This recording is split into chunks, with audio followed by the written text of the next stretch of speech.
vamos iniciar, portanto, aqui o nosso aulão, legal? Em primeiro lugar, pessoal, vou projetar aqui para vocês a ementa, né, o edital de direito do trabalho para o concurso do TST. Em primeiro lugar, destaco que a banca chamou aqui de noções de direito do trabalho para os cargos de analista administrativo, para o cargo de técnico administrativo e para o analista de taquigrafia, ok? E para o analista de taquigrafia. Mas, a exceção, né, em especial destes tópicos aqui, ok? Destes tópicos aqui, que são cobrados apenas para o analista judiciário e da área judiciária, ok? O restante do edital é basicamente o mesmo, ok? Que nós não estamos trazendo todos os tópicos detalhadamente do analista judiciário, mas apenas os principais. Galera, a partir desta ementa aqui, dessa relação de tópicos, eu gostaria de destacar alguns aspectos, ok? Alguns aspectos. Então venham aqui comigo. Venham aqui comigo para a gente visualizar aqui como que a FCC está imaginando, está vislumbrando essa prova. Em primeiro lugar, vejam que a ementa é bastante extensa. Ela está cobrando para esses cargos, né, de analista administrativo, técnico e de taquigrafia, diversos aspectos que usualmente não são cobrados deles. Por exemplo, está aqui presente a renúncia e transação. Ok? A renúncia e transação. Está presente aqui o grupo econômico e a sucessão trabalhista, né? Ou sucessão de empregadores. Está presente aqui também, galera, a terceirização. Ok? A terceirização e flexibilização. Então, muita atenção, né? Muita gente que vinha estudando aí para analista administrativo, para técnico administrativo, a terceirização está sendo exigida. E a respeito da terceirização, vamos ainda falar com mais detalhes, é importante sabermos que ela foi significativamente alterada em março desse ano, né? Em março desse ano, por meio da lei, né? Quem está estudando aí já sabe, né? Lei 13.429, que foi a lei da terceirização, ok? Mas, além disso, né, essa lei, né, a lei 13.429 alterou a lei 6.019 e essa lei 6.019 foi novamente alterada pela reforma trabalhista, ok? Então fiquem atentos aí com o material desatualizado, porque esse tópico sofreu essas duas alterações, legal? Essas duas alterações. O que mais, pessoal? O que mais? Nós temos aqui, né, tópicos que sempre são cobrados, né? Suspensão e interrupção, alteração do contrato de trabalho, ok? Então, quando a gente fala aqui nesse tópico, alteração do contrato de trabalho, estamos falando ali a respeito de alteração de salário, alteração de jornada, alteração de função, alteração de local de trabalho, ok? Então, principalmente a alteração do local de trabalho é um assunto que a banca gosta de cobrar, então a gente tem que estar realmente preparado para eventual cobrança nesse sentido, né? O que mais? Suspensão e interrupção, aqui não tem jeito, temos que conhecer, okay? Bote um asterisco aí na sua ementa, temos que conhecer todos os casos de suspensão, todos os casos de interrupção, ok? E temos que conhecer também os prazos de cada um deles, vários deles têm alguns prazos ali relacionados, e a gente realmente tem que conhecer, porque a banca vai cobrar isso aí no dia da prova, legal? Então, dois aspectos aqui também extremamente importantes, O que mais? A rescisão, né, hipótese de rescisão do contrato de trabalho, e aqui eu destaco em especial, pessoal, a justa causa, ok? A justa causa. Além disso, a extinção por acordo que foi inaugurada agora por meio da reforma trabalhista e também o PDV, que sofreu uma regulamentação por meio da reforma. Legal? O que mais? O que mais? Temos aqui, né, o aviso prévio, né, que também costuma aparecer em prova. Okay? Temos a duração do trabalho, né? Jornada de trabalho, descansos, enfim, salário e remuneração, né? Férias, ok? Prescrição e decadência. Prescrição e decadência é um assunto que foi cobrado, vejam, de todos os cargos, foi inserido ali em todos os cargos, em todas as emendas de direito do trabalho. Legal? Prescrição e decadência. Fique atentos, não cai só para o pessoal da área jurídica, ok? O que mais? FGTS. FGTS, então, É um tópico que foi inserido aí também por meio do edital publicado, ok? E quanto ao FGTS, nós temos que ficar atentos, né? A lei do FGTS, ela não é uma lei pequena, mas também não é uma lei grande, é uma lei de porte médio ali, e há alguns pontos ali principais dessa lei, ok?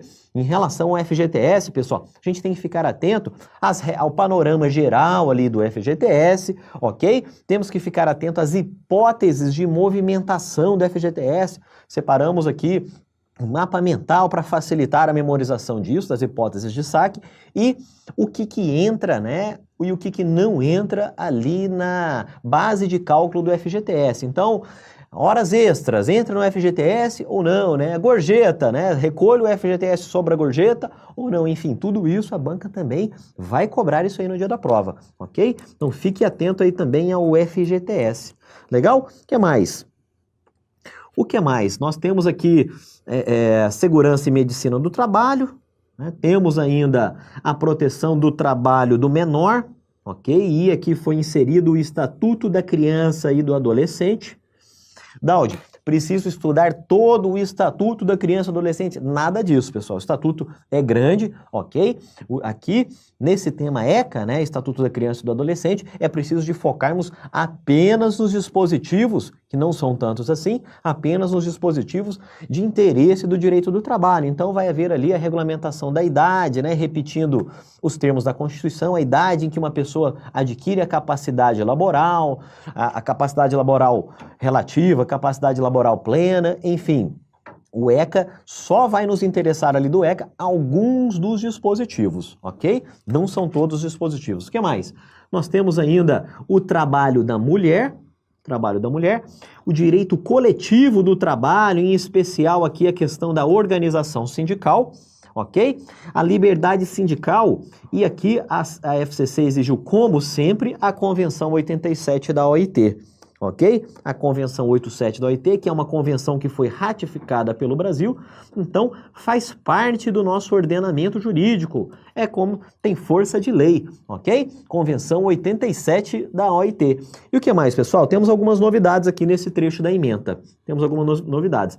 Aqui, né, não é novidade a questão das comissões de conciliação prévia, ok? A novidade aqui, galera, é a representação dos empregados, ok? Da representação dos empregados. Pessoal, este tópico aqui, né, não está muito claro, mas é um trecho, é uma seção nova que foi inserida na CLT por meio da reforma trabalhista, ok? Aqui, o examinador quer saber se você está atento à organização local dos trabalhadores, né? Dispositivo que estava ali um tanto quanto escondido no artigo 11 do texto constitucional, ok? E agora foi objeto de regulamentação, a famosa comissão para entendimento direto, ok? Entendimento direto. Comissão para entendimento direto. Vamos falar a respeito dessa comissão para entendimento direto, mas é preciso de ficarmos atentos a ela, ok? A reforma trabalhista, se por um lado ela conferiu um papel de maior protagonismo aos entes sindicais, né, conferindo mais poderes, né, a diversos assuntos, né, listados lá no 611A da CLT, nos quais o Sindicato dos Empregados tem o poder para negociar e transigir alguns desses aspectos, ok? Então, por um lado, a reforma trabalhista conferiu mais protagonismo aos entes sindicais. Por outro lado, retirou alguns poderes desses sindicatos, como, por exemplo, o fim da contribuição obrigatória, contribuição sindical obrigatória, né? O fim da obrigatoriedade da contribuição sindical, melhor dizendo, e neste aspecto aqui, vejam que a CLT regulamentou, a reforma trabalhista regulamentou uma forma de os empregados, né, serem representados ali por meio de uma comissão, e essa comissão vai promover entendimento direto com os empregadores, leia-se, sem necessidade de representação por meio do sindicato, ok? Então esse é um dos pontos em que pode-se entender, pode-se depreender que os sindicatos perderam força. Agora, é possível que os empregados, né, ou, na verdade é obrigatório para determinado porte de empresas que os empregados se constituam ali em uma comissão e essa comissão vai fazer as vezes de intermediar, de se entender diretamente com o empregador. Legal? Diretamente com o empregador. Então, este é um aspecto, né, que pode não estar muito claro, mas isso, este tópico aqui da representação dos empregados, em especial, está designando a nova comissão para entendimento direto. Legal? O que mais? Alguns tópicos aqui que são específicos do analista judiciário, área judiciária, como, por exemplo, estabilidades. Né? Estabilidades, e aproveito para dizer que foi criada uma nova hipótese de estabilidade, né, para os representantes dessa comissão de entendimento direto. Equiparação salarial, pessoal, também só cai para o analista judiciário, também foi significativamente alterado pela reforma trabalhista. Dano moral também foi regulamentado, ok? Para analista judiciário da área judiciária, a FCC está cobrando as profissões regulamentadas, ok? As profissões regulamentadas. E eu incluiria aqui também o trabalho doméstico, ok? Lei Complementar 150 de 2015, ok? Para o analista judiciário, PIS/PASEF e greves e sindicatos de uma forma mais estruturada, ok? Então, basicamente, esta é a ementa de direito do trabalho. A FCC está com uma ementa bastante abrangente, ok? Bastante abrangente, inclusive para analista administrativo, para técnico e para o taquígrafo, ok? E alguns pontos adicionais específicos do analista judiciário. Legal? Então, esse é um raio-x, um panorama da ementa de direito do trabalho para o TST. Pessoal, ainda falando da nossa banca, né, da FCC, eu trouxe aqui para vocês o nosso raio-x. Muitos de vocês já devem ter visto, né, já conhecem esse nosso raio-x de direito do trabalho para tribunais. Ele é focado especificamente na banca FCC, ok? E esse é um raio-x atualizado. Nós estamos analisando aqui questões de 2015 até 2017, ok? São centenas de questões para identificarmos alguns tópicos aqui com especial relevância. Ok? Com especial relevância. Então, já reforçando aqui, já destaco o assunto suspensão e interrupção do contrato de trabalho, ok? O assunto remuneração e salário. Pessoal, é o campeão de questões. É o assunto que mais cai em prova da FCC, ok? Direito do trabalho para tribunais. Remuneração e salário, suspensão e interrupção vem logo na sequência. Temos férias ali. Na sequência, figura jurídica do empregador, ok? E nesse assunto, figura jurídica do empregador, estão incluídos aqueles assuntos: grupo econômico, sucessão trabalhista, ok? Agora, a responsabilidade do sócio retirante, tudo isso está incluído aqui nesse tópico, figura jurídica do empregador. O que mais? Término ou extinção do contrato de trabalho, alteração do contrato de trabalho, ok? São todos tópicos importantíssimos, ok? O que mais? E pós-reforma trabalhista, eu destaco aqui também a jornada de trabalho e os intervalos e descansos. Pessoal, estes aqui considero que são os aspectos mais importantes para essa nossa próxima prova. Daudi, isso significa que eu vou deixar de estudar os demais? Nada disso, galera, nada disso. Nós vamos estudar todos, ok? Vamos estudar todos no nosso curso, mas vamos nos aprofundar, vamos exercitar mais, vamos estar ainda mais afiados nestes aqui que tem esse destaque especial. Legal? Se você gostou desse raio-x, se você tem interesse, pessoal, fica aqui coloquei aqui o link, né, para o artigo com a versão completa desse raio-x, bit.ly/trabalho para TRTs, ok? Esse link vai ser direcionado para um artigo no site do Estratégia, ok? E lá há raio-x, há panoramas específicos para cada cargo. Então, para o técnico administrativo, para o analista judiciário, para o analista administrativo, enfim, existe ali um panorama, um raio-x específico para cada cargo. Fica aí o convite para você acessar esse esse artigo. Legal? Pessoal, E, né, então, falamos aí a respeito da ementa de direito do trabalho, falamos a respeito da incidência de questões por assunto, né? E agora, pessoal, gostaria de destacar alguns pontos, né, algumas posturas em relação ao estudo de direito do trabalho após a reforma trabalhista, ok? Então venham aqui comigo, vamos começar a falar aqui a respeito de reforma trabalhista. Pessoal, muita gente já me perguntou no fórum, enfim, no Instagram, Daudi, tá todo mundo falando aí que vai cair reforma trabalhista, mas até agora eu não vi isso no edital. Pessoal, venham aqui comigo na tela, venham aqui comigo e vamos ver aqui, eu trouxe um print do edital, lá na seção 18 do edital que foi publicado, a FCC diz o seguinte, no item 18.2, ela diz assim, a legislação com vigência após a data de publicação desse edital, bem como as alterações em dispositivos constitucionais, legais e normativos a ela posteriores, não serão objeto de avaliação nas provas do concurso. Ok? Ponto. Pessoal, até esse ponto aqui é a regra geral, é como costumam ser os editais da FCC. Publica o edital, ok? Publicado o edital, a banca não cobra nada além do que vier a surgir, do que vier a vigorar, a entrar em vigor após essa data. Essa é a grande regra geral, é como tem sido. Agora, para esse edital, vejam o que foi escrito aqui. A banca disse ainda, em matéria de direito do trabalho, ok? E processual do trabalho, será observado o texto da Lei 13.467, ok? 13.467. Para quem não está acompanhando, essa Lei 13.467 é a famosa reforma trabalhista. Reforma trabalhista, ok? Ah, Daudi, mas existe a vacatio legis lá de 120 dias, como você inclusive já havia alertado. É isso aí, pessoal, artigo 6º da Lei 13.467, vacatio legis de 120 dias. Ou seja, a lei vai entrar em vigor, né, essas novas regras vão entrar em vigor ali por volta do dia 11 de novembro. Mas a FCC já se resguardou, já se ressalvou no direito de cobrar as mudanças desde já. Ok? Para não deixar dúvidas, pessoal, vejam aqui mais um item. Vejam aqui mais um item, anexo 2, lá do conteúdo programático. Conteúdo programático.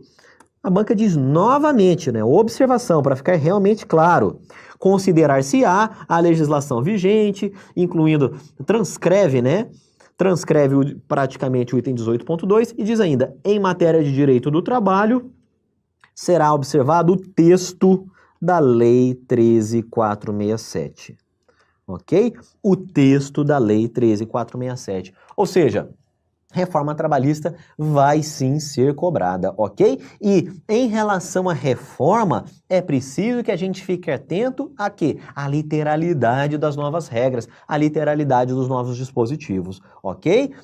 Então, não espere ali, né, muita doutrina a respeito delas, nenhuma jurisprudência, está tudo muito recente, a lei, as regras nem estão valendo ainda, mas o texto já poderá ser cobrado, ok? O texto já poderá ser cobrado. Então, para não deixar dúvidas, né, para você que está em dúvida aí, fique tranquilo, vai ser cobrado. Fique tranquilo não, fique atento, né, fique atento às modificações, porque reforma vai ser cobrada. E, aproveitando para falar em reforma, pessoal, aproveitando para falar sobre reforma, já a primeira dica que eu dou é, se você ainda não viu esse vídeo aqui, pessoal, né, é um vídeo nosso que está disponível no YouTube, ok? Ele já tem mais de 20 mil visualizações, então se você ainda não viu, fica a dica aí para você, né? Joga aí reforma trabalhista, como estudar, enfim, é um vídeo de aproximadamente 2 horas, em que nós já começamos a comentar os principais pontos alterados, ok? Então, fique aí para você que está em dúvida, né, se está aí realmente na dúvida como estudar, enfim, quais os principais pontos, aqui eu devo me ater agora, fique aí para lição de casa aí para amanhã. Agora, em relação ao nosso bate-papo de hoje, o que eu queria destacar? Então, venham aqui comigo na tela, que nós separamos alguns pontos para ressaltar a respeito da reforma trabalhista. Pessoal, Quem já via acompanhando, né? Quem já via acompanhando o direito do trabalho antes da reforma, vai perceber o quê? Que a reforma positivou, ou seja, tornou lei vários entendimentos do TST, várias súmulas, por exemplo, do TST, ok?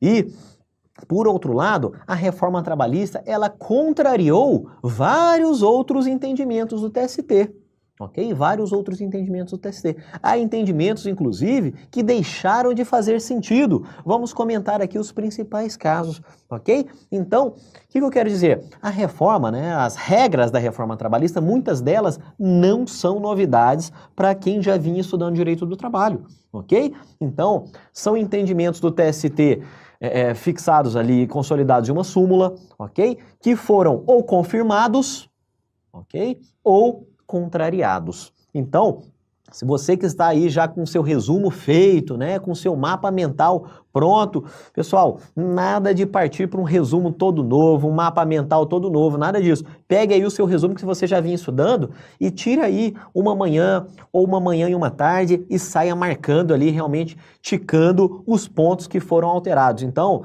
súmula 437 dizia isso, já coloca um risco ali, reforma trabalhista contrariou. Ou, em outro determinado ponto ali, prescrição trabalhista, reforma trabalhista confirmou este ponto. Então, vá ticando aí o seu resumo, ticando o seu mapa mental com essas alterações, ok? Nada de partir para um material, para um resumo totalmente novo, você que utiliza aí o resumo. Legal? Então, venha aqui comigo na tela, que eu gostaria de destacar o seguinte, em relação às súmulas que foram positivadas, foram transformadas em lei. Então, eram entendimentos do TST, ok? Que agora viraram lei, que agora fazem parte do texto da CLT. Como exemplo disso, pessoal, deste primeiro caso, eu trago aqui a súmula 294, que trata de prescrição trabalhista.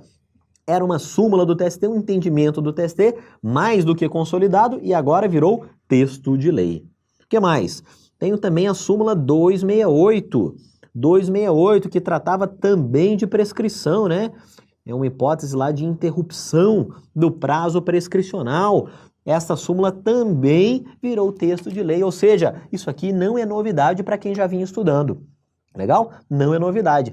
São aspectos, são entendimentos que foram agora realmente confirmados pelo legislador. Ok?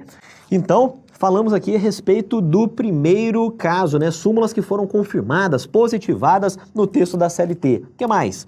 Temos aqui ainda, pessoal, algumas súmulas que foram contrariadas, ok? E a maioria dos casos está aqui, nesse segundo pontinho. A maioria das alterações que já, de algum modo, eram debatidas aí no judiciário, está aqui. Vários entendimentos do TST foram contrariados.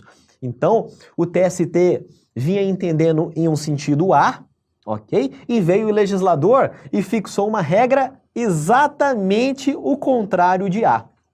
Ok? Exatamente o contrário de A. Então, pega aí no seu resumo para esses casos e já vai colocando aí reforma trabalhista, o contrário. Reforma trabalhista, o contrário, para facilitar aí a assimilação dessas novas regras e as suas revisões. Ok? O que mais, pessoal? Há um outro grupo de entendimentos que perderam o objeto. E vou comentar aqui a respeito deles também. Então, venham aqui comigo. Vamos gastar um tempo aqui para discutirmos essas situações. Então, o primeiro caso que eu gostaria de destacar é a súmula 437 do TST.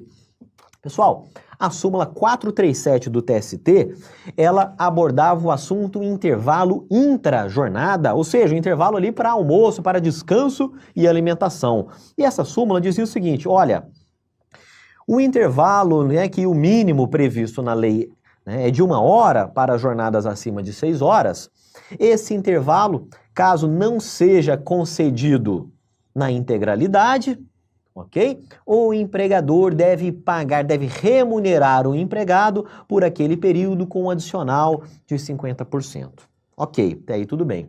O TST dizia ainda o seguinte, olha, se você é empregador e concedeu 30 minutos quando você deveria conceder 1 hora, para mim tanto pouco importa. Você deve pagar esse adicional em relação à integralidade do que deveria ter sido concedido. Ou seja, deu meia hora de descanso, mas tinha que ter dado 1 hora. Pessoal, a égide desse entendimento, né, sob o manto desse entendimento do TST, o empregador pagava de novo, ele pagava 1 hora, embora tivesse concedido metade do intervalo, ok?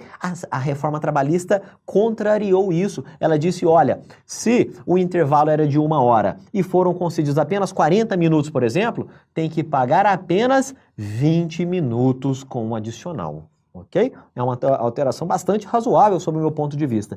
E a reforma trabalhista foi além disso ainda, olha, esta parcela que está sendo paga em virtude da não concessão do intervalo, esta é uma parcela de natureza indenizatória, não tem natureza salarial. E isso também contrariou o entendimento aqui dessa súmula 437, ok? 437. O que mais? Pessoal, a súmula 372. A súmula 372 dizia o seguinte, olha, se o empregado que possui, ele foi agraciado ali pelo empregador com uma função de confiança, ok? Se em determinado momento o empregador, né, reverte aquele empregado ao seu cargo efetivo anteriormente ocupado, ok? Destitui ele da função de confiança, o que vai acontecer? Se aquele empregado exercia por 10 anos ou mais e perdeu a função sem justo motivo, não pode suprimir a gratificação, princípio da estabilidade financeira. Agora, veio o legislador e disse nada disso. A qualquer tempo, com 10, com 15, com 20, com 50 anos de exercício da função de confiança, pode suprimir, inclusive, a gratificação, ok? Inclusive a gratificação. O que mais? A súmula 444, ela foi também parcialmente alterada, né? Ela regulamentava a escala 12/36, ok? Escala 12/36, e, segundo a súmula, a escala 12/33 era excepcional, só poderia ser estipulada por meio de lei, de acordo coletivo ou de convenção coletiva. Ok? Veio o legislador, por meio da reforma, e disse nada disso. Eu posso estabelecer esta jornada, essa escala 12/36, por simples acordo com o empregado. Ok? Facilitou e também alterou a repercussão quanto aos feriados trabalhados. Ok? Então, a reforma também contrariou a súmula 444. O que mais? A súmula 366, vamos comentar ainda nessa nossa aula de hoje. A súmula 366 que interpretava ali o tempo à disposição do empregador. E que como funcionava, né? Como funcionava a súmula 366 do TST? Ela dizia o seguinte, olha, se o empregado fica 5 minutos a mais ali, por exemplo, ao final do expediente, fica 10 minutos, 15 minutos a mais ao final do expediente para fazer sua higiene, para trocar de roupa, né, tirar o uniforme, colocar sua roupa comum, enfim, no início do expediente ou ao final do expediente, ok? Aquele tempo necessário à higienização, à troca de uniforme, enfim, aquele tempo era considerado como se fosse jornada de trabalho. Em outras palavras, aquele tempo era remunerado ao empregado, ok? Veio o legislador e disse o seguinte, olha, esse tempo no início de jornada ou no final de jornada, se ele for destinado à realização de atividades particulares, como, por exemplo, o empregado tem o momento da reza, né? Então, ele vai fazer a sua oração ali no início da jornada, no fim da jornada, enfim. Aquele tempo, meus amigos, é considerado atividade particular e, portanto, não será computado na jornada, não será remunerado. O que mais? Tempo, né, como regra geral, tempo para o empregado trocar de uniforme, quando isso for uma opção do empregado. Ok? Esse tempo também não é jornada de trabalho. Legal? O que mais? Se, por exemplo, né, você está trabalhando, está ali trabalhando naqueles meses de muita chuva, dá hora de sair da empresa, né, 6 horas da tarde, você vai sair, mas até chegar no ponto de ônibus, até chegar no local ali do estacionamento, está caindo um pé d'água muito forte e você fica ali dentro da empresa mais 30 minutos, mais meia hora para esperar o temporal passar. Pessoal, esse período também deixa de ser considerado tempo à disposição do empregador. É atividade particular, é um tempo que não será remunerado mais ao empregado, ok? Então vejam, súmula 366 também foi contrariada por meio da reforma trabalhista. O que mais? Súmula 85, praticamente todos os itens deixaram de fazer sentido, né? A súmula 85 que trata da compensação de jornada. E a compensação, pessoal, bote um asterisco aí nesse assunto. É um tema que a banca adora cobrar compensação, as modalidades, né? Banco de horas, compensação, sem ser o banco de horas, enfim. Por qual instrumento que você pactua o banco de horas? Por qual instrumento que você pactua o acordo de prorrogação? A banca adora cobrar isso e isso foi bastante alterado. Então fique atento, nós vamos começar a comentar a respeito desse assunto também. O que mais? Súmula 114, né, que proibia, né, que excluía do processo trabalhista a prescrição intercorrente, ok? A prescrição intercorrente. O que é isso? Pessoal, em vários outros ramos do direito, né, o que acontecia? O empregado, né, na verdade, uma parte iria processar uma outra parte, ok? Falando em termos bem simples, né?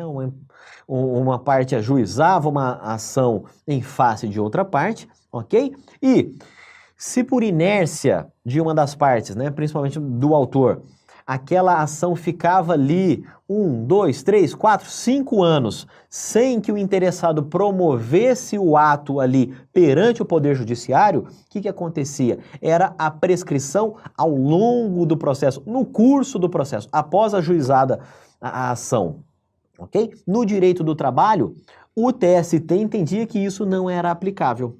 Ok? O STF, por outro lado, entendia que era sim aplicável a prescrição intercorrente no direito do trabalho. E aqui o legislador veio a confirmar o posicionamento do STF. Ok? Ele diz que é aplicável a prescrição intercorrente no direito do trabalho e disse ainda mais, disse que o prazo é de 2 anos e que deve ser reconhecido inclusive pelo próprio magistrado, reconhecido inclusive de ofício, ok? Então essa é a contrariação que houve, né, a alteração do entendimento quanto à súmula 114, prescrição intercorrente. O que mais, pessoal? Súmula 277. A súmula 277. Eu não sei se vocês se lembram, mas estava havendo um embate entre o posicionamento do TST, ok? E o posicionamento do STF, em especial por meio do ministro Gilmar Mendes, que havia já se pronunciado mais de uma vez, né, quanto à inconstitucionalidade da chamada ultratividade das normas coletivas. O TST dizia o seguinte, olha, o prazo máximo de vigência de um acordo, de uma convenção coletiva é de 2 anos, mas se não for celebrado um novo acordo, uma nova convenção, o que acontecia?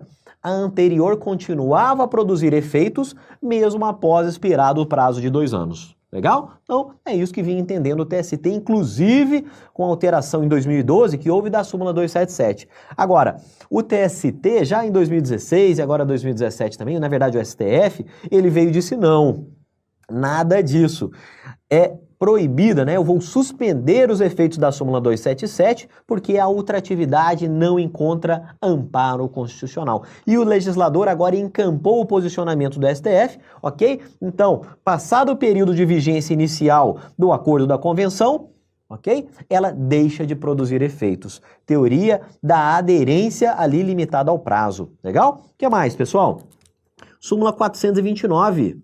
Atenção, porque isso aqui é um detalhe que muitas vezes passa despercebida na reforma trabalhista.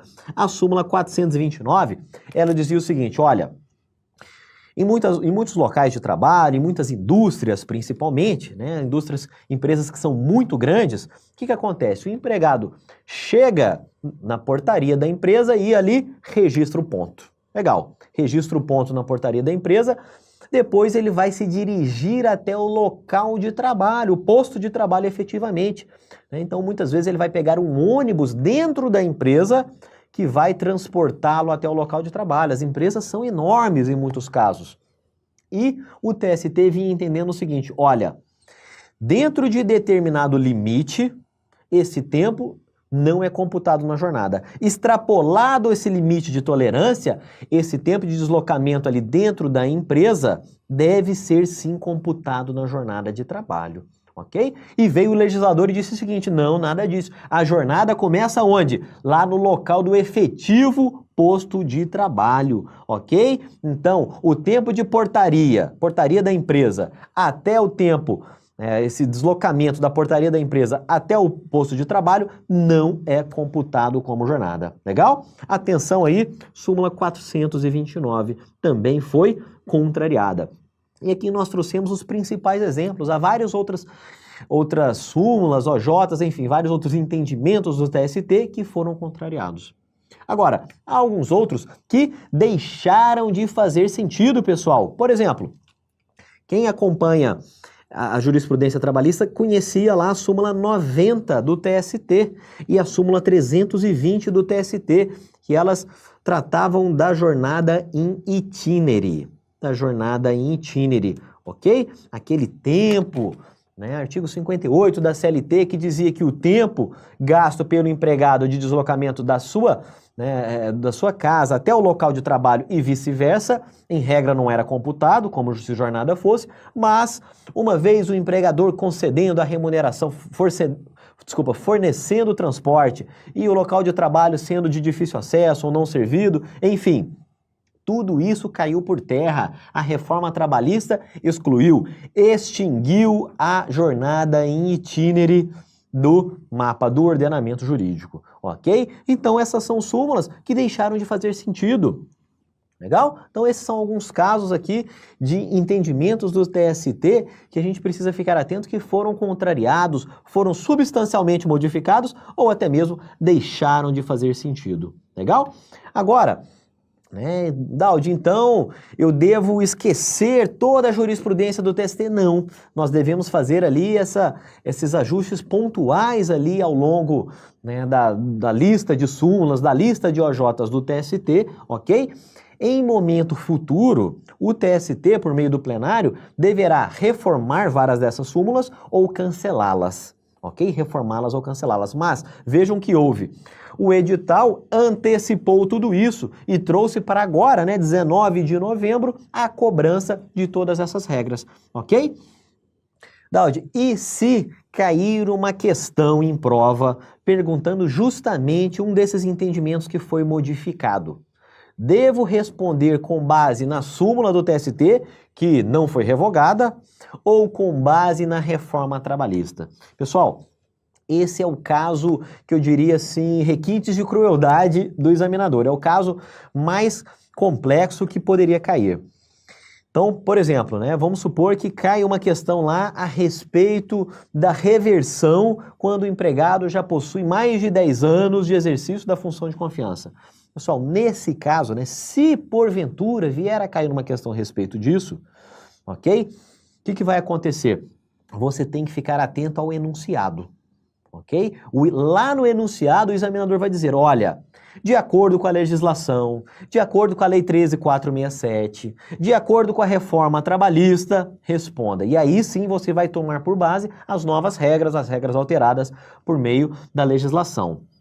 Agora, pode ser também que ele faça referência à súmula, ao entendimento jurisprudencial, dizendo, olha, o TST vinha entendendo nesse sentido, todavia, a reforma trabalhista dispôs em sentido contrário. Então, é possível também uma questão, eu considero essa uma questão de nível difícil, ok? Mas nós temos que estar preparados para o pior, ok? Temos que estar preparados para o pior cenário e nós estamos aqui trabalhando nesse sentido, para que a gente seja capaz de responder, inclusive, olha, antes era assim, antes o TST entendia assim, agora é assado. Ok? Então, fiquem atentos também a essa possibilidade de cobrança. Legal? Então, estamos aqui fazendo apontamentos iniciais, apontamentos introdutórios, antes de adentrarmos no assunto da aula. Ok? Então, gostaria de destacar ainda mais um ponto aqui, pessoal. Mais 2 pontos, na verdade. Ok? Começando aqui pelos assuntos em que o negociado prevalece sobre o legislado. Ok? que vai acontecer, né? Essa modificação que foi feita vai exigir de você um cuidado adicional na hora de estudar os assuntos, os vários assuntos do direito do trabalho, ok? Por que eu digo isso? Por exemplo, você está lá estudando intervalo intrajornada. Intervalo intrajornada que é de 15 minutos, né, para jornadas de trabalho acima de 4 horas e inferior até 6 horas, né, que é de 1 a 2 horas para jornadas acima de 6 horas, enfim, há todo um regramento previsto ali em determinado ponto da CLT. Agora, lá no artigo 611-A, o legislador nos lembra que, olha, este assunto, né, intervalo intrajornada, é um daqueles nos quais o negociado poderá prevalecer sobre o legislado. Então, né, esse mecanismo novo que foi inserido no ordenamento jurídico permite que todas as regras que a gente conheça e que a gente está estudando a respeito desses assuntos, elas deixem de valer caso se faça presente um acordo coletivo ou uma convenção coletiva em sentido contrário. Então, em todos os assuntos do 611-A, marque aí no seu material, ok? Então, você vai estudar lá teletrabalho, vai estudar lá trabalho intermitente. Então, quando estiver estudando ali o trabalho intermitente, já coloque um carimbinho ali, coloque um asterisco, olha, negociado prevalece sobre o legislado, ok? Porque a banca vai explorar isso aí, quais assuntos isso ocorre e quais assuntos isso não ocorre, ok? Então fique atento a esse novo mecanismo que foi inserido no ordenamento jurídico trabalhista, ok? O que mais, pessoal? Para a gente finalizar aqui, a base de cálculo. Vejam que em vários momentos aí da Lei 13.467, que é a lei da reforma trabalhista, o legislador faz referência ao teto do regime geral da Previdência Social, ok? Ao teto do regime geral da Previdência Social. Eu tenho para mim que foi o seguinte, olha, não posso utilizar salário mínimo como base de cálculo por vedação constitucional? Tudo bem, não posso, então vou utilizar outra base de cálculo. E qual eu vou utilizar? Ah, vamos utilizar o teto do regime geral, que está aí por volta de 5.000 e poucos reais. Então, para vários dos institutos que foram criados, várias das regras novas, o legislador remeteu ao teto do INSS, ok? Então surgiu uma figura nova, uma nova base de cálculo que vai ser utilizada aí para vários assuntos, né? Então, por exemplo, nós temos ali uma multa por discriminação salarial por motivo de etnia ou sexo, ok? Uma multa que foi prevista ali, que é de 50% do quê? Do teto do RGPS. O que mais? Foi previsto ali, né, foi regulamentado também uma outra categoria de altos empregados, né, uma outra categoria. E esses altos empregados são aqueles que ganham 2 vezes o quê? O teto do RGPS. Ok? 2 vezes o teto do RGPS e, neste caso específico, e possuem nível superior. Ok? E possuem nível superior. Então, vejam que para vários aspectos, para vários assuntos, foi utilizada essa base de cálculo. Então, fique atento aí no seu resumo, quando você for colocar aí, já adote uma sigla aí, né? Teto RGPS, enfim, para facilitar, para agilizar o seu estudo e sua revisão. Essa base de cálculo vai ser utilizada em vários pontos aí da reforma trabalhista. Legal? Pessoal, aqui nós fizemos um apanhado geral introdutório, apenas para dar algumas dicas em relação à postura que você deve adotar, né, que eu sugiro que você adote em relação ao estudo do direito do trabalho pós-reforma trabalhista. Legal? Pessoal, eu disse aqui a respeito desse novo mecanismo que foi inserido no direito do trabalho, que é o negociado sobre o legislado. E para nós que vamos enfrentar essa prova agora, o que é muito importante?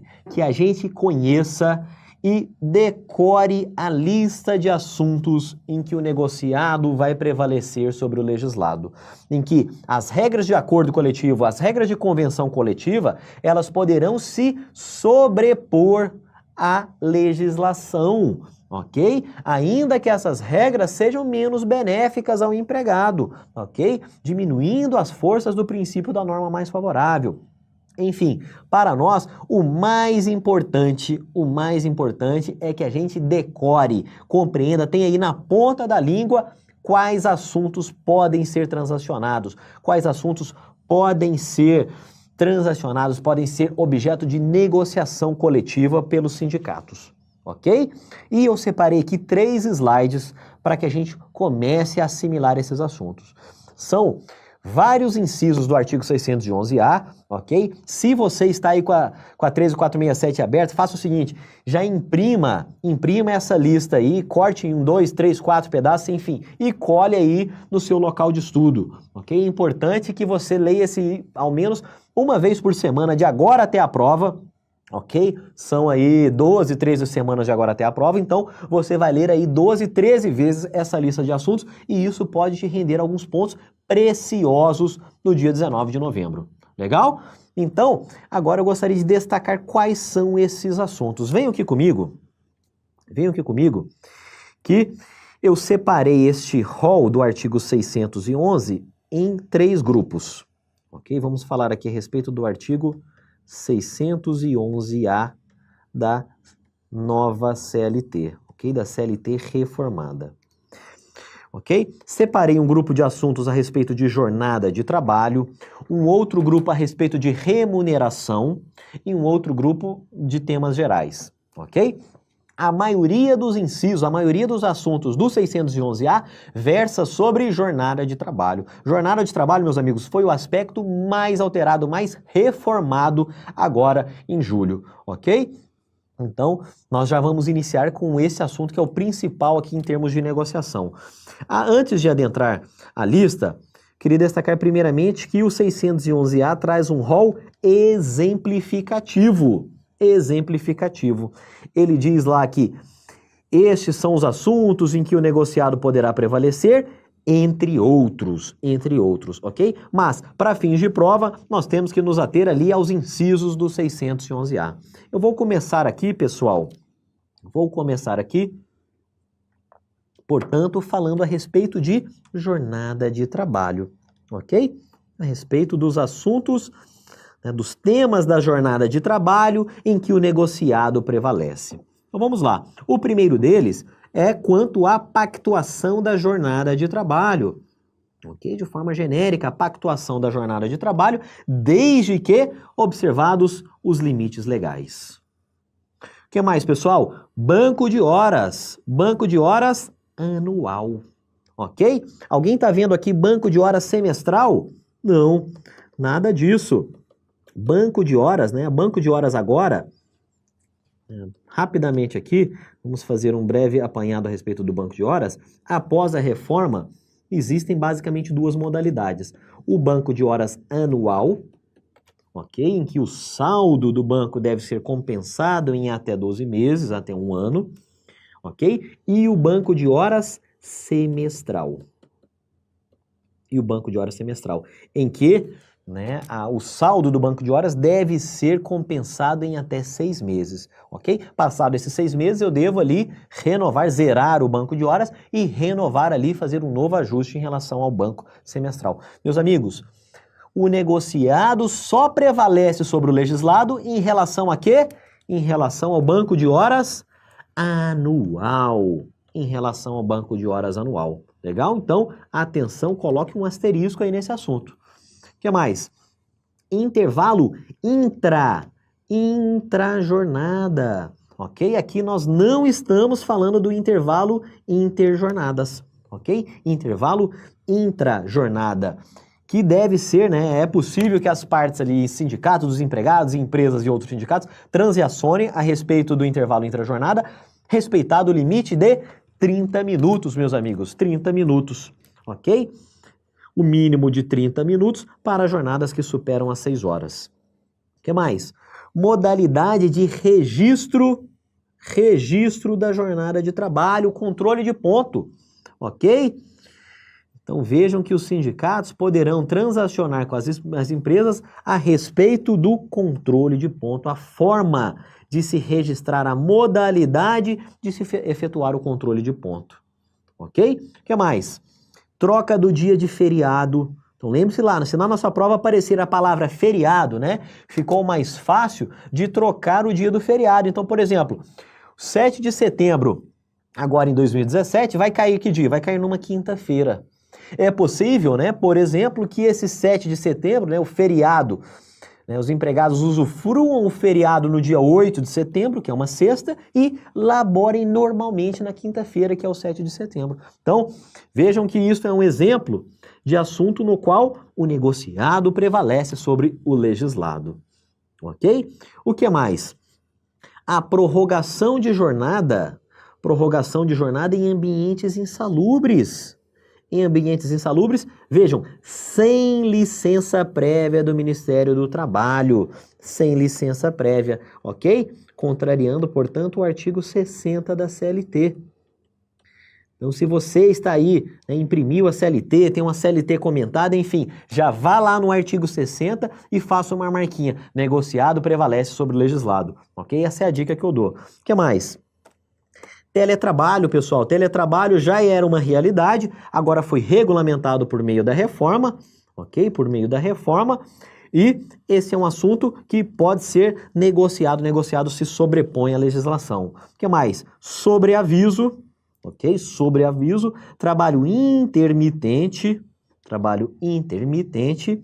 e a identificação dos cargos que se enquadram como funções de confiança.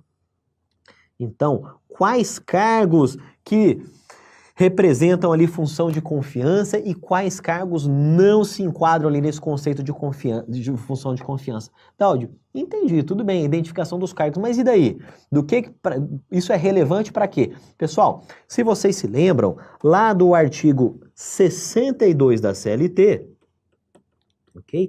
Artigo 62, lá no inciso 2º, diz lá, né, que os gerentes e os exercentes de cargo de confiança, enfim, eles estão excluídos do controle de jornada, legal? Então eles não têm direito à hora extra, eles não têm direito adicional noturno, enfim, eles têm uma série de desvantagens, há vários direitos em relação à jornada de trabalho que não são conferidos a esses trabalhadores. E vejam aqui que uma negociação coletiva poderá dizer, né, quais empregados da empresa estão incluídos naquele conceito do 62, inciso 2º, para fins de não terem direito à hora extra, adicional noturno, enfim, para não ter um controle rígido em relação aos intervalos, ok? Então vejam aqui a importância deste último item aqui que eu estou trazendo, né? A identificação dos cargos que se enquadram como funções de confiança. Funções de confiança. Legal? Então, este é um de 3, ok? É o primeiro slide, né? O primeiro grupo de assuntos no qual o negociado prevalece sobre o legislado, ok? Outro grupo, pessoal, que eu vou trazer aqui, outro grupo de assuntos, diz respeito à remuneração, ok? São assuntos em que o negociado se sobrepõe, mas dizem respeito à remuneração. Quais são eles, pessoal? Primeiro deles, remuneração por produtividade. Ok? Aqueles prêmios por produtividade, salário, produção, enfim, remuneração por produtividade, incluindo desempenho individual e gorjetas. O que mais? Prêmios, os famosos prêmios, né, de incentivos que podem ser concedidos ali na forma de bens ou serviços. Okay? A PLR, né, a participação nos lucros ou resultados, também pode ser objeto de negociação de forma preponderante. E o plano de cargos. Ok? Plano de cargos e salários também ali são 4 assuntos em relação à remuneração, nos quais o negociado vai se sobrepor, ok? Então, faça um print aí, separe esses assuntos para que você realmente conheça em quais deles a negociação se sobrepõe, legal? E para encerrarmos, meus amigos, eu trouxe aqui o terceiro grupo, né? Demais temas, né? Demais assuntos nos quais o negociado vai se sobrepor. Quais são eles? O enquadramento do grau de insalubridade. Então vejam até o ponto, né, que foi o legislador. Então, a insalubridade, como nós sabemos, ela tem ali 3 graus. É o mínimo, a insalubridade em grau mínimo, em grau médio e em grau máximo. Ok? Em grau máximo. A insalubridade em grau mínimo, né, ela enseja o pagamento do adicional insalubridade à razão de 10%, o médio à razão de 20% e o máximo à razão de 40%. Ok? Pois bem, vejam que esta insalubridade vai variar conforme o nível de risco a que está exposto o empregado, conforme o enquadramento que é feito lá na norma regulamentadora, na ANR lá do Ministério do Trabalho. Pois bem, vejam que a negociação coletiva vai se sobrepor, poderá se sobrepor à legislação, inclusive quanto ao enquadramento mínimo, médio, máximo da insalubridade. Legal? Então, atenção quanto a isso. Vejam que as normas, né, os assuntos de segurança e saúde do trabalho, inclusive, né, quando previstos em lei ou nas NRs, o artigo 611b, ele diz que estes assuntos não podem ser objeto de supressão ou redução de direitos por meio de negociação. Apesar disso, veio o 611A e diz que, olha, enquadramento de insalubridade pode ser objeto de negociação. Ok? Então, atenção quanto a isso. O que mais? A representação dos trabalhadores no local de trabalho, ok? No local de trabalho. E o que significa isso, meus amigos? Isso aqui nós estamos falando da comissão de entendimento direto. Comissão de entendimento direto dos empregados com o empregador. Então, quanto a essa comissão, né, que vai ter lá 3, 5 ou 7 membros, né? 3, 5 ou 7 membros, também quanto a esta comissão, o negociado se sobrepõe. Ok? O que mais? Mais 2 assuntos. A adesão ao programa Seguro Emprego, ok? Que foi recentemente alterado, e também quanto ao regulamento empresarial. Quanto ao regulamento empresarial. Então, para encerrarmos, né, a lista de assuntos nos quais o negociado se sobrepõe, nós estamos trazendo esse slide aqui, ok? Então, enquadramento da insalubridade, ok? Representação dos empregados no local de trabalho, adesão ao programa Seguro-Emprego e regulamento empresarial. Meus amigos, realmente para essa prova não tem jeito, vocês, né, nós temos que conhecer esses assuntos na ponta da língua, né? Se cair uma questão, olha, dentre os assuntos abaixo, marque aqueles nos quais o negociado poderá se sobrepor ao legislado. Então, a gente tem que estar pronto para marcar, né, para responder esta questão e garantir 3 preciosos pontos lá na sua classificação, ok? Então, esses são os principais assuntos em que o negociado, né, são os assuntos que foram expressamente previstos, né, quanto à sobreposição do negociado sobre o legislado, ok? Então, aqui, meus amigos, a bem da verdade, nós encerramos essa parte introdutória da nossa aula, ok? Introdutória. Agora, nós vamos passar a tratar de vários assuntos, ok? Vários assuntos a respeito do direito do trabalho, né, vendo como já era, como já funcionava no TST, na CLT, como isso ficou, ok? E algumas questões da FCC a respeito. Legal? Então, vamos começar aqui, meus amigos, falando a respeito das fontes de direito do trabalho. É um dos assuntos que está lá no nosso raio-x, que tem aparecido com certa frequência nas provas da FCC e, portanto, nós temos que ficar atentos a este assunto. Então, venham aqui comigo. Vamos começar aqui a falar a respeito das fontes de direito do trabalho. Meus amigos, para iniciarmos, né, eu gostaria de trazer este grande panorama, esta grande classificação das fontes do direito do trabalho. Em geral, a doutrina classifica as fontes em fontes formais, ok? Em fontes formais e fontes materiais. Formais e materiais. E para a prova, essa é a principal classificação que nós temos que levar. Meus amigos, as fontes formais são aquelas que foram exteriorizadas no mundo jurídico. Elas ganharam forma no mundo jurídico. Elas são parte do ordenamento jurídico. Ok? As fontes materiais, por outro lado, são todos aqueles fatores e fatos, circunstâncias econômicas, políticas e sociais que de algum modo, podem influenciar na elaboração das fontes formais. ok? Então vejam, essa é a principal diferença entre formais e materiais. Para o estudo de direito do trabalho, nós concentramos os esforços aqui nas fontes formais, ok? As fontes formais, meus amigos, por sua vez, elas se subdividem em fontes heterônomas e fontes autônomas. Ok? As fontes heterônomas são aquelas nas quais há a participação de um terceiro na elaboração das fontes. Em geral, elas são elaboradas pelo próprio Estado, ok? Pelo próprio Estado. E aqui nas heterônomas, nós temos as fontes mais conhecidas, como a Constituição Federal, ok? As leis, né? E aqui eu incluo a CLT, a lei da terceirização, a lei do doméstico, a lei de greve, a lei 13.467, a reforma trabalhista, enfim.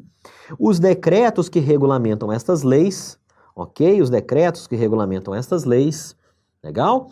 O que mais, meus amigos? Eu tenho aqui também, do lado das fontes heterônomas, eu tenho as súmulas, desde que vinculantes. Ok? E as súmulas vinculantes, elas somente são proferidas pelo Supremo Tribunal Federal. De acordo com a emenda 45, apenas o Supremo Tribunal Federal tem o poder de editar súmulas com efeitos vinculantes. Ok?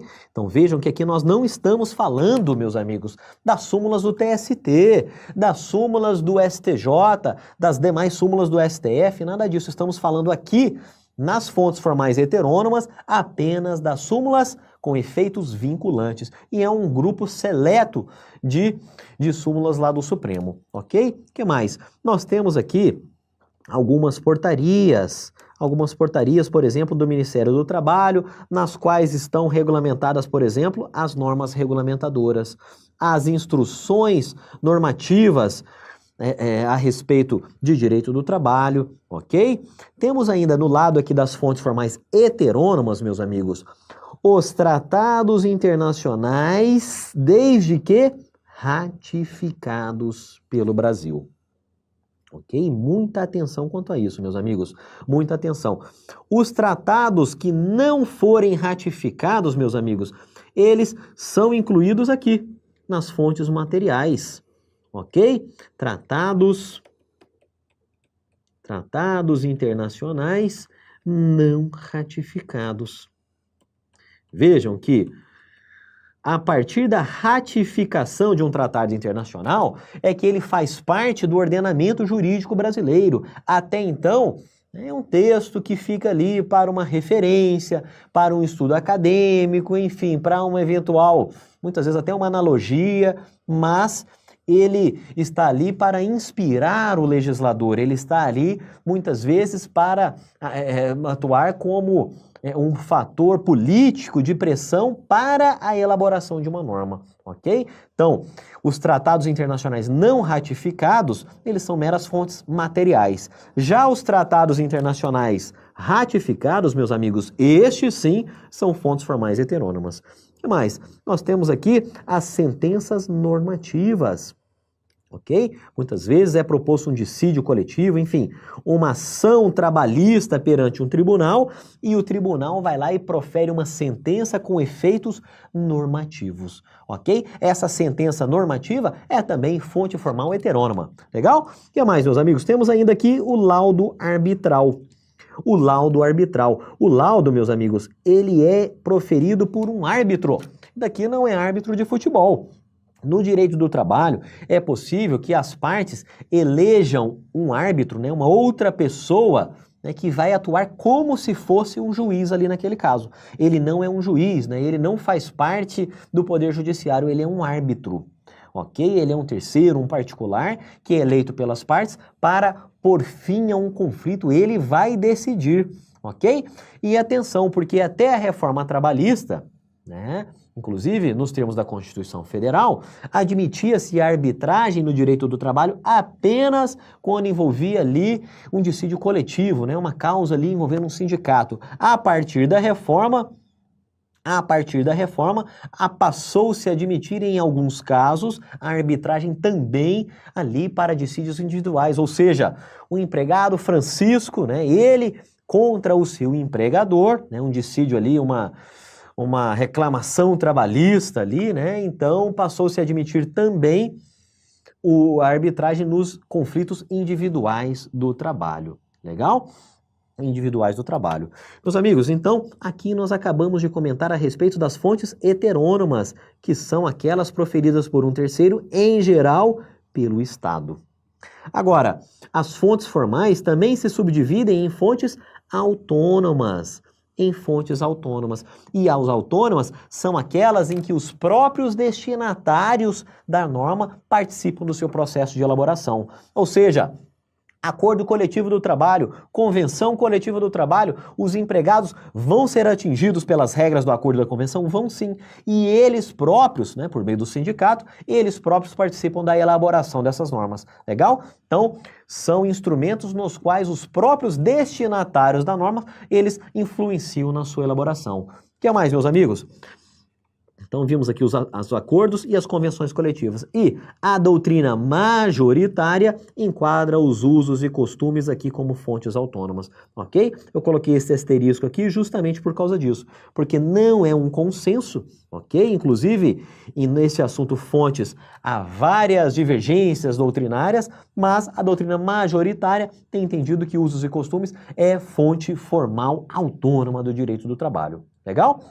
Meus amigos, por falar em controvérsia, né, doutrinária, eu separei um terceiro grupo aqui que eu resolvi chamar de outras fontes, ok? Resolvi chamar de outras fontes. E nessas outras fontes eu vou enquadrar aqui a jurisprudência, os princípios e o regulamento empresarial, ok?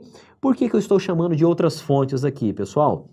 Aqui, meus amigos, a divergência jurisprudencial é tão grande, é tamanha que, né, há doutrinadores que entendem que jurisprudência é fonte formal, outros entendem que não. Enfim, eu resolvi enquadrá-las aqui neste bloco de outras fontes, ok? Em relação ao regulamento empresarial, eu devo destacar que há algumas questões da FCC entendendo que regulamento empresarial é sim fonte formal do direito do trabalho, ok? Então, é preciso destacar isso. Todavia, agora, o mais importante é destacarmos que o regulamento empresarial é um dos assuntos em que o negociado prevalece sobre o legislado. Ok? Então, bote um asterisco aí no seu resumo, marque aí regulamento empresarial, quando estiver estudando fontes, asterisco aí, regulamento empresarial, o negociado pode se sobrepor ao legislado. Legal? Meus amigos, eu comentei aqui a respeito da jurisprudência, ok? Disse que, inclusive, a maior parte da doutrina não as enquadra como fonte formal. Agora, né, em relação à jurisprudência, é preciso destacar uma alteração que foi promovida na CLT, ok? Foi inserido o parágrafo 2º lá no artigo 8º da CLT, ok? Lá no artigo 8º da CLT, que ele diz o seguinte, meus amigos. Ele diz o seguinte, olha, as súmulas, IOJs e precedentes normativos, enfim, outros enunciados da jurisprudência, seja do TST, seja dos TRTs espalhados pelo Brasil, estes enunciados, meus amigos, estas súmulas, não poderão restringir direitos, mas também não poderão criar obrigações que não estejam espelhadas, que não estejam previstas em lei. Ok? Não estejam previstas em lei. Meus amigos, para que a gente possa compreender essa disposição, é preciso que a gente conheça o chamado ativismo judicial.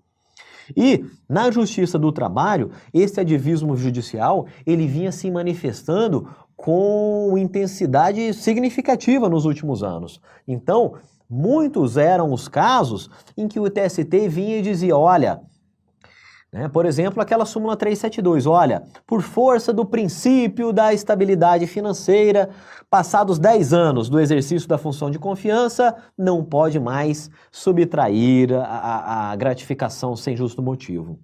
Olha, passados 10 anos, enfim, passados 10 anos ou melhor dizendo, para cada ano em que o empregado exerceu ali, prestou horas extras habituais ao seu empregador, ao se suprimirem essas horas extras, deve ser conferida ali uma gratificação de natureza indenizatória ao empregado. Pessoal, vários eram os exemplos em que o TST, em especial, criava obrigações ao empregador, criava direitos ao empregado, ok? Com vistas ali a proteger, né, princípio da proteção do polo hipossuficiente, mas, né, veio aqui o legislador e tampou a boca do TST, tampou a boca, né, tentou amordaçar ali os tribunais do trabalho, ok? Ele está dizendo agora o seguinte, olha, a jurisprudência não pode exceder as disposições legais. Ok? Não pode exceder as disposições legais. Não pode suprimir direitos previstos em lei, mas também, né, para ser justo, não pode criar obrigações que não estejam adequadamente previstas em lei. Então, vejam que o legislador está tentando diminuir o poder aqui do poder da Justiça do Trabalho, ok? Tentando cercear as possibilidades de interpretação, né, de se enunciar a interpretação que a Justiça do Trabalho dá à legislação, né, por meio deste 8º parágrafo 2º, ok? Então, se lá na sua prova vier cobrando o assunto jurisprudência, ok? Lembre-se que súmula, J, enfim, outros enunciados não vão poder, né, criar obrigações que não estejam previstas em lei. Legal? Esta aí é a fonte, né? Outras fontes, jurisprudência do trabalho. O que mais, meus amigos? Existe ainda aqui também a questão do direito comum. O que significa isso, pessoal? Nós estamos aqui falando a respeito de direito do trabalho, é um ramo específico do direito. E muitas vezes, na falta de uma disposição específica, aqui prevista na CLT, enfim, prevista no sistema do direito do trabalho, o que a gente fazia? Ia buscar lá no direito civil uma norma, enfim, lá no Código Civil, uma regra, e a gente aplicava aqui no direito do trabalho por analogia. Ok? Por analogia. Então, isso era feito com base no artigo 8º da CLT. E vejam que foi feita uma alteração, meus amigos. Foi feita uma alteração bastante importante, ok? Até então, né, o artigo 8º ele possuía um parágrafo único, ok? E agora ele possui um parágrafo 1º e um parágrafo 2º, né? O parágrafo 2º que nós acabamos de ler, que diz respeito à jurisprudência trabalhista. Ok? Jurisprudência trabalhista. Mas, voltando aqui ao parágrafo 1º, vejam o que aconteceu. O artigo 8º dizia assim, o parágrafo único, o direito comum, né, por exemplo, o direito civil, aqui em relação ao direito do trabalho, será fonte subsidiária, ou seja, não havendo uma disposição específica, uma disposição especialmente criada aqui no âmbito do direito do trabalho, eu ia lá e buscava no Código Civil, eu ia lá buscava em outros sistemas jurídicos uma regra e aplicava aqui subsidiariamente, ou seja, por analogia, né? Então dizia assim o parágrafo único, o direito comum será fonte subsidiária naquilo em que não for incompatível com os princípios fundamentais deste. Por exemplo, o princípio da proteção, né? Então eu não poderia utilizar uma regra lá do direito civil que contrariasse o princípio da proteção, por exemplo. Agora vejam o que fez o legislador. Ele disse o seguinte, o direito comum será fonte subsidiária do direito do trabalho e ponto. Ok? Ou seja, o direito comum, né, deve aumentar o protagonismo do direito comum aqui no direito trabalhista a partir da reforma trabalhista. Ok? Vejam que foi suprimida aquela parte final que condicionava a aplicação do direito comum, né, aos princípios fundamentais do direito do trabalho. Não existe mais isso. Ok? Direito comum será fonte subsidiária e ponto final. É isso que vale agora após a reforma trabalhista. Legal? Então, direito comum. Então, esses são os principais aspectos, né, os principais pontos que eu gostaria de destacar em relação às fontes do direito do trabalho. Meus amigos, já na sequência, eu gostaria de destacar já um outro assunto, o assunto relação de trabalho, relação de emprego, ok? E as figuras jurídicas do empregado e do empregador. Então, venham aqui comigo, vamos falar a respeito de mais um assunto importante aqui para nós. Ok? Vamos começar aqui com o assunto relação de trabalho. Relação de trabalho e relação de emprego. Aqui, meus amigos, antes de passar aqui para o slide, quero destacar, né, um ponto que tenho certeza que muitos de vocês já conhecem, mas é preciso que fique bastante claro. Relação de trabalho, quando eu falo trabalho, essa palavra trabalho, ela engloba um grande gênero, né, abrangendo ali as mais diversas formas de labor do ser humano, ok? Então, trabalho é um grande gênero do qual emprego é apenas uma das várias espécies, ok? Eu só posso falar em relação de emprego quando estiverem presentes os chamados elementos fáticos jurídicos da minha relação de emprego. Então, é toda uma caracterização especial que exige a presença de determinados requisitos e só quando estão presentes esses requisitos é que eu posso falar em emprego. Ok? Feita essa introdução, venham aqui comigo na tela, venham aqui comigo para a gente fazer a seguinte separação. Eu tenho aqui no centro as relações de trabalho, ok? E todos esses casos aqui na tela são exemplos, são casos, né, situações, hipóteses de relação de trabalho, ok? E eu vou começar aqui com uma das relações de trabalho, que é o chamado emprego. Talvez uma das mais importantes? É sim, mas é apenas um dos casos. Como eu disse, né, só posso falar em emprego quando estiverem presentes os elementos fáticos jurídicos, que vamos comentar mais à frente. E aqui dentro dessa espécie, né, emprego, eu tenho, por exemplo, o empregado urbano, ok? Que é regido pela CLT. Eu tenho o aprendiz, ok? Aprendiz é um empregado, também regido pela CLT. Eu tenho um empregado doméstico, que é regido por uma outra lei, a Lei 150, ok? A Lei Complementar 150. Eu tenho um empregado rural, que também tem uma outra lei de regência, a Lei 5889, lá de 73, ok? Cada uma dessas modalidades aqui tem uma particularidade, tem uma peculiaridade, mas todos são exemplos de relação de emprego, ok? O que mais, meus amigos? Agora, como espécie deste gênero trabalho, eu tenho o trabalho voluntário, ok? O trabalho voluntário em que falta o elemento da onerosidade. No trabalho voluntário, né, que você presta ali por um órgão público, um ente público, ou por uma entidade privada sem fins lucrativos, quem vai lá prestar assistência a uma creche, a um hospital, enfim. Neste trabalho voluntário, não há que se falar em remuneração, não há que se falar em salário, ok? Até pode haver uma indenização por despesas que o voluntário, né, o trabalhador voluntário, comprovadamente incorrer, mas não há salário, não há remuneração.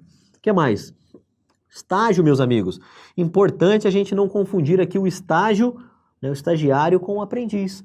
O estágio, né, é uma modalidade deste grande gênero trabalho. O estagiário é um trabalhador, embora não seja um empregado, ok? Não seja um empregado. O que mais? O estágio é o chamado ato educativo supervisionado, ok? Temos ainda o trabalhador eventual.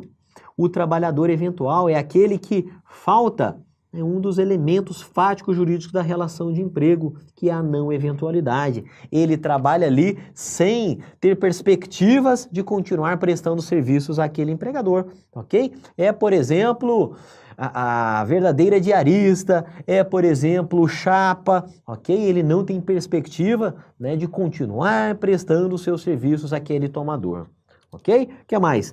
Temos o trabalhador autônomo. Como o próprio nome diz, ele trabalha, né, sem se subordinar. Falta o elemento da subordinação e por isso ele não é um empregado, ele é um mero trabalhador, ok? Ele tem autonomia para definir a forma, o modo de prestar os serviços. Legal? Pessoal, em relação ao autônomo, é preciso de destacarmos uma novidade da reforma trabalhista. Foi incluído lá no artigo 442A o trabalhador autônomo com exclusividade. Ok? Com exclusividade. Vamos comentar com detalhes mais à frente, mas o autônomo exclusivo é uma nova figura, precisamos ficar atentos a ela.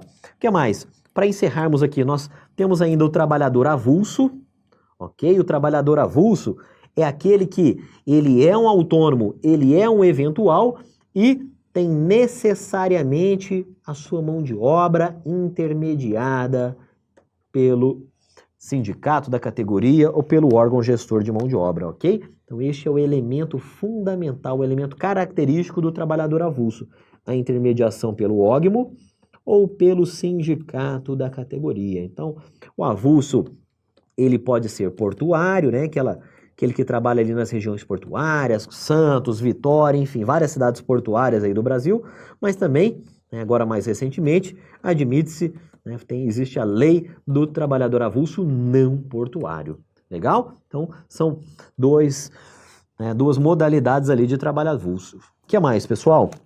Ainda, né, uma alteração mais recente da CLT, que é o profissional parceiro em salão de beleza. Ainda não vi em prova, ok? Mas precisamos ficar atentos a essa modalidade, profissional parceiro em salão de beleza. Então, é ali, né? Apareceu, se lá na sua prova aparecer salão de beleza, fique atento, né? Podemos estar falando ali do contrato de parceria, celebrado entre o cabeleireiro, né?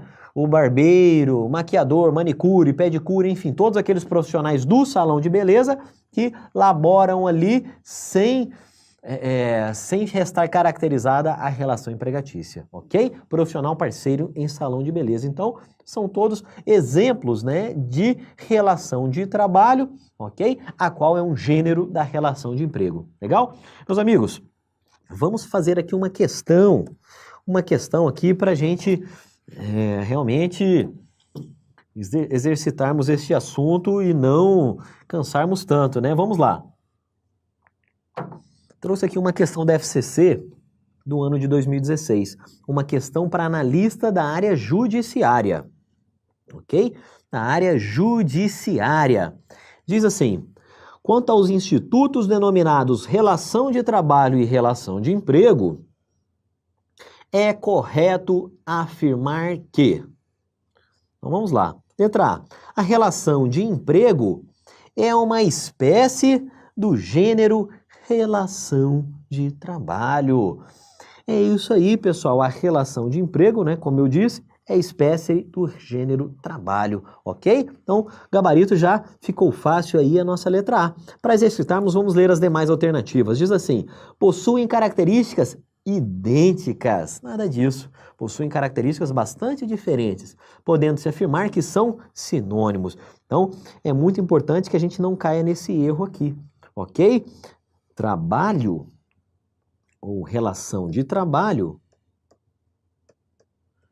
denota um significado diferente, né, de relação de emprego, ok? De relação de emprego.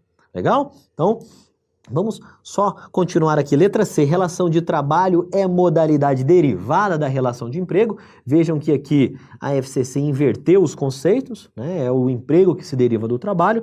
D, não há relação de trabalho, são institutos independentes e não guardam nenhuma relação entre si. Letra E também está errada. Legal? Letra E também está errada. Meus amigos, eu disse que houve a inserção do autônomo com exclusividade e a respeito dele que eu gostaria de destacar aqui agora, ok? Então vamos falar aqui na tela a respeito, né, do trabalhador autônomo, ok? Do trabalhador autônomo que labora com exclusividade.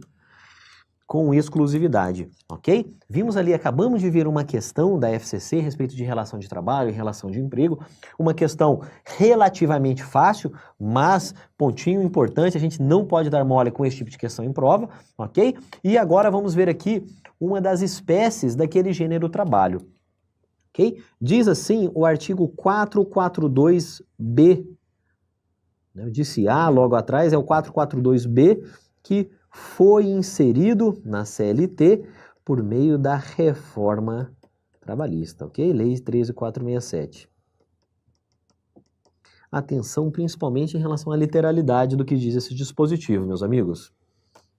Vamos lá. O legislador diz o seguinte: a contratação de autônomo, desde que cumpridas as formalidades legais, ok? Ele diz ainda que cumpridas todas as formalidades legais, ok? A depender da profissão é necessário ali a exigência de determinado registro no conselho, enfim, a necessidade de um contrato por escrito, enfim, são formalidades previstas em lei, formalidades legais, ok? Então, a contratação autônomo, desde que cumpridas todas essas formalidades, pode-se dar sem exclusividade, mas pode-se dar com exclusividade. E é isso que eu gostaria de destacar. Com exclusividade, de forma contínua. Contínua ou não. Isto afasta a qualidade de empregado prevista no artigo 3º da CLT. Meus amigos, vejam que aqui nós temos a seguinte situação. Nós temos um trabalhador, não é um empregado, é um mero trabalhador, que presta serviços a quantos tomadores de serviço? A apenas um. Ele presta serviços, ele elabora com exclusividade, ok? Ele só presta serviços para o Estratégia Concursos, por exemplo. Ele só presta serviços para o Banco do Brasil. Enfim, ele presta serviços com exclusividade. E, além disso, ele presta serviços de forma contínua, com continuidade. Ele trabalha, por exemplo, de segunda a sexta, de segunda a sábado, ok? Ele trabalha ali como se fosse um empregado daquele tomador de serviços. Mas vejam, ele só não é considerado um empregado, meus amigos, porque ele trabalha com autonomia. Com autonomia, ok? Este autônomo, ainda que com exclusividade, ainda que com continuidade, ok? Ele tem resguardado a sua autonomia. Ok? Então, aqui, né, muitos estão enxergando nesse dispositivo, nesta modalidade autônomo com exclusividade, uma brecha para se burlar a legislação do trabalho, né, para se frustrar a aplicação de todas essas regras que nós vamos estudar aqui na CLT, ok? Muitos têm enxergado nesse dispositivo essa possibilidade. É claro que, né, uma vez ausente a autonomia, né, uma vez presente a subordinação, ainda que cumpridos os demais requisitos, é lógico que trata-se de uma fraude, ok? E a fiscalização do trabalho, os tribunais, né, a Justiça do Trabalho, o Ministério Público, estão todos atentos para combater esse tipo de desvio, ok? Essa possibilidade de contratar um autônomo, né, contratar uma pessoa para trabalhar com roupagem de autônomo, mas que na prática é um verdadeiro empregado, isso já existia, isso não é nenhuma novidade, ok? Apenas houve esta alteração para se deixar clara a possibilidade de autônomo com exclusividade e com continuidade. Mas uma vez presente a subordinação, afasta-se esta modalidade e reconhece-se o vínculo de emprego com todas as repercussões legais e previdenciárias que nós já conhecemos. Legal? Então, artigo 442B da CLT, novidade da reforma trabalhista. O que mais, meus amigos? O que mais?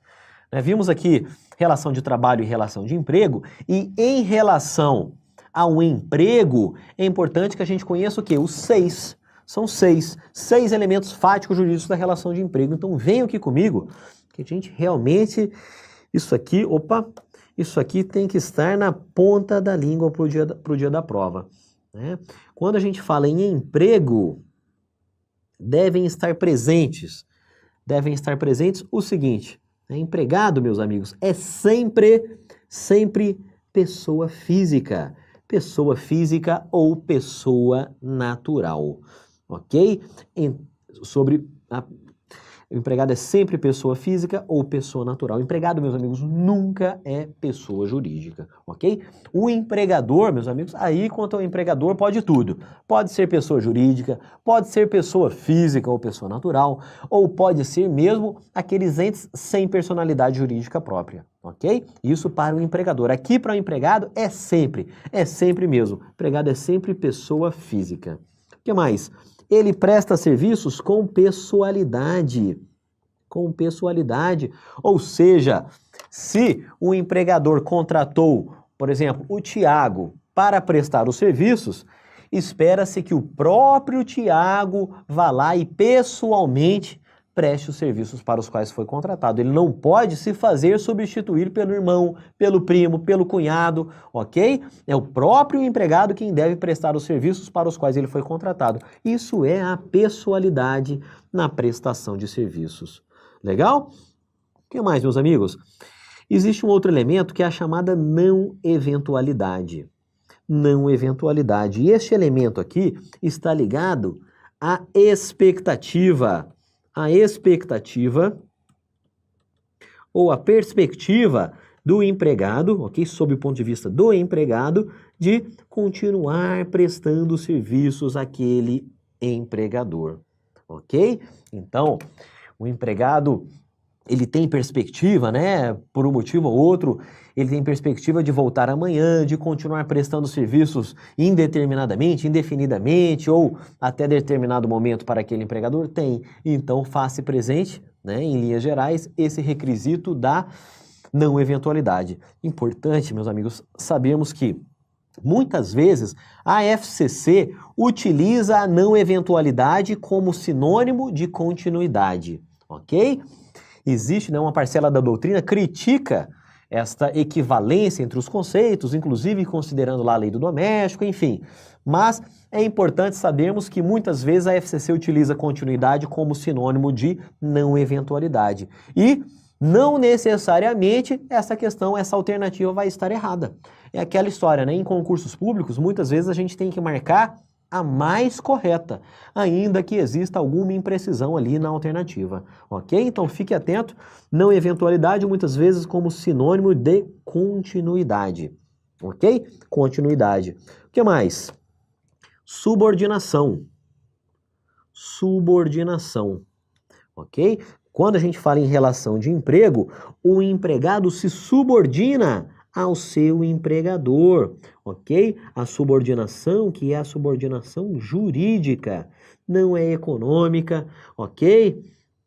Não é econômica, é a subordinação jurídica, a subordinação que decorre do contrato de trabalho. A CLT fala que o empregado presta serviços ao empregador sob a dependência do empregador. E quando ela diz isso, sob a dependência, está dizendo que o empregado se subordina, ou seja, o empregador emite uma ordem para o empregado e espera-se que ela seja cumprida, ok? O empregador, ele é investido num poder diretivo, é o poder que ele tem para dirigir o seu negócio e dirigir ali, inclusive, as relações de trabalho. Dessa forma, o empregado se subordina ao seu empregador, ok? Ao seu empregador. O que mais?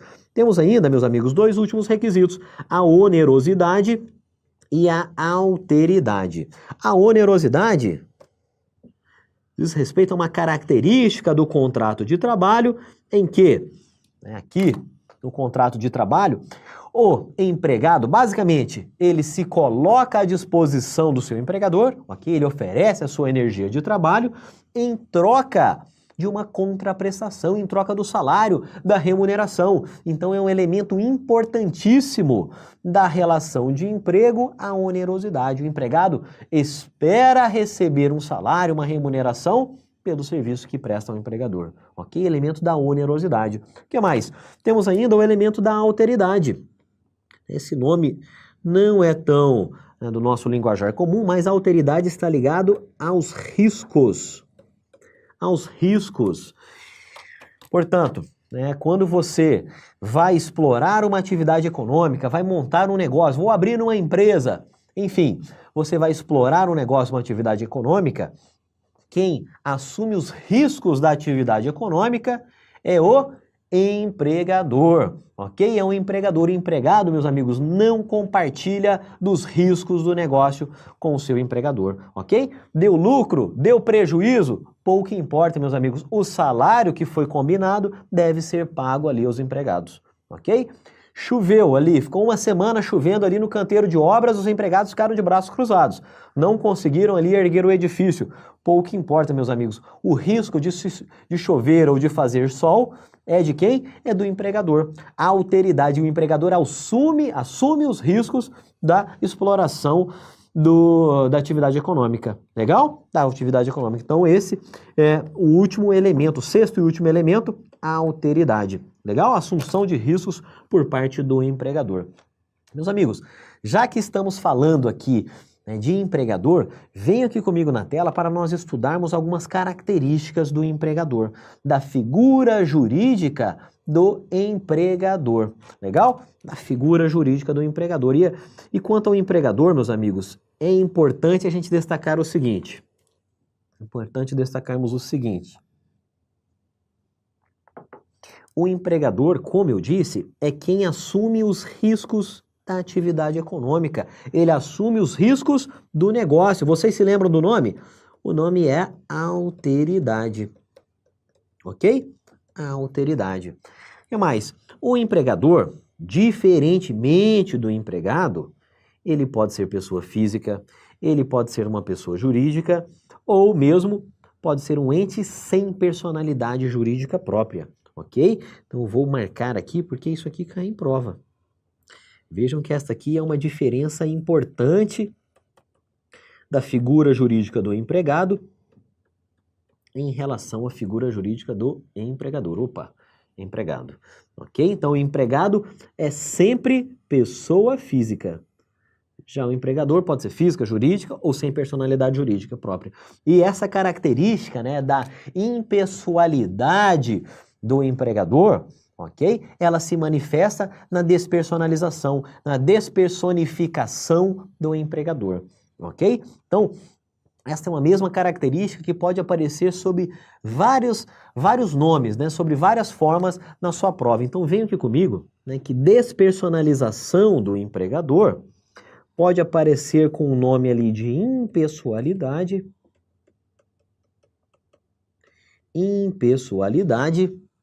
ok? Ou também com o nome de fungibilidade. Ixi, Daudi, agora complicou mesmo. Fungibilidade. O que é isso? Impessoal eu até entendi, né? Sem pessoalidade, despersonificado. Até aí tudo bem. Agora, fungibilidade. Pessoal, o que é essa fungibilidade?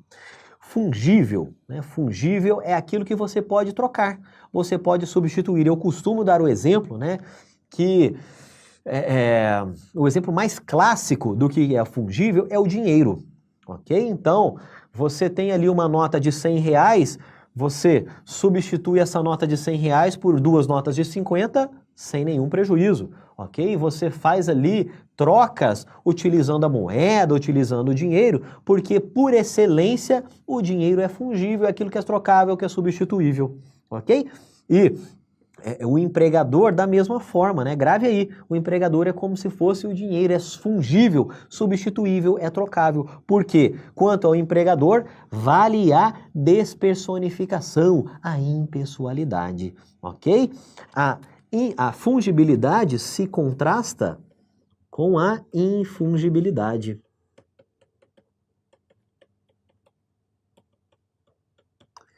Com a infungibilidade. E a infungibilidade, pessoal, ela se relaciona a quem, né? Como é o contrário, a infungibilidade se relaciona ao empregado, ok? Porque quanto ao empregado, vale a pessoalidade. Vale a pessoalidade ou a infungibilidade. Legal? Então, atenção aí às letrinhas, né? As palavras que podem aparecer em prova, mas o importante é sabermos que o empregado é sempre pessoa física, ok? E ele labora com pessoalidade. Já o empregador, ele pode ser pessoa física, jurídica, ente sem personalidade própria e Quanto ao empregador, vale justamente o contrário da pessoalidade, vale a impessoalidade, despersonificação, despersonalização ou também chamada de fungibilidade. Legal? Fungibilidade. Pessoal, aqui, questãozinha de prova, questãozinha FCC, rapidinha, vem aqui comigo para a gente fazê-la. Vamos lá. Questão do TRT Rio de Janeiro, TRT Primeira Região, para técnico. A questão diz o seguinte, venham comigo. A respeito da relação de emprego e dos seus sujeitos, é incorreto, meus amigos. No dia da prova, quando aparecer a palavra incorreto, faça um balãozinho do tamanho que você conseguir. Do maior tamanho possível. É incorreto afirmar. Vamos lá. A respeito da relação de emprego e dos seus sujeitos, então vamos lá. A relação de emprego se desenvolve com pessoalidade. Legal, até aqui tudo bem. Ou seja, o empregado tem que prestar o serviço pessoalmente, não podendo mandar qualquer pessoa trabalhar em seu lugar. Legal, é isso mesmo, elemento da pessoalidade. Letra B. Empregado é sempre pessoa física. Daldi, já me ensinaram que quando aparece a palavrinha sempre em prova é porque está errado. Meus amigos, aqui não é isso não, a letra B está correta. Empregado é sempre mesmo pessoa física, ok? C.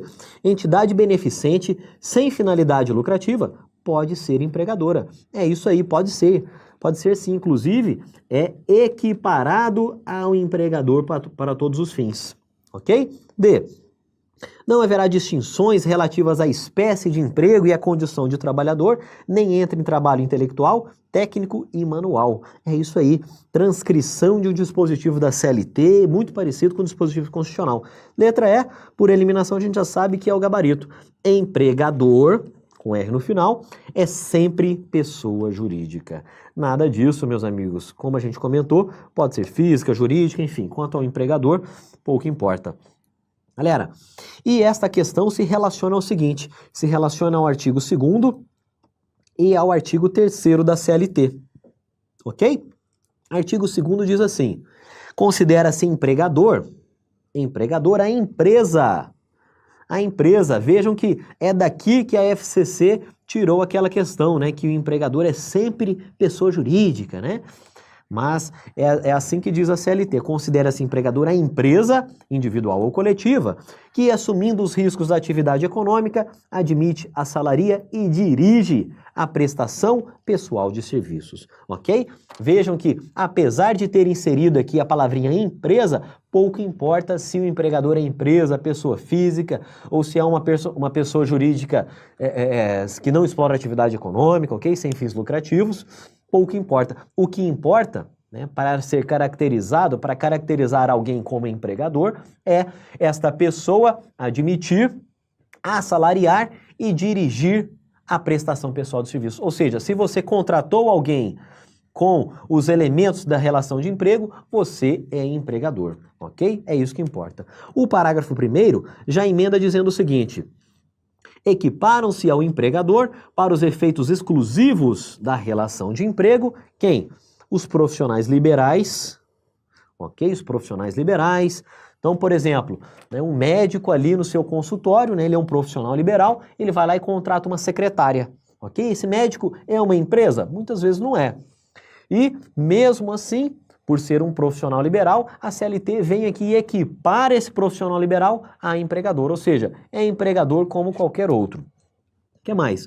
Os profissionais liberais, as instituições de beneficência, associações recreativas ou instituições sem fins lucrativos que admitirem trabalhadores como empregados. Então, vejam que esta parte final aqui do parágrafo 1º é o que mais importa para determinado ente ser enquadrado como empregador, ok? E por outro lado, o artigo 3º diz assim, considera-se empregado toda pessoa física, ok?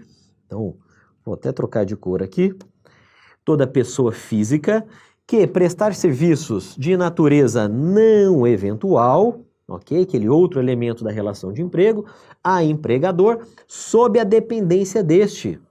Ou seja, aquele elemento que nós comentamos da subordinação.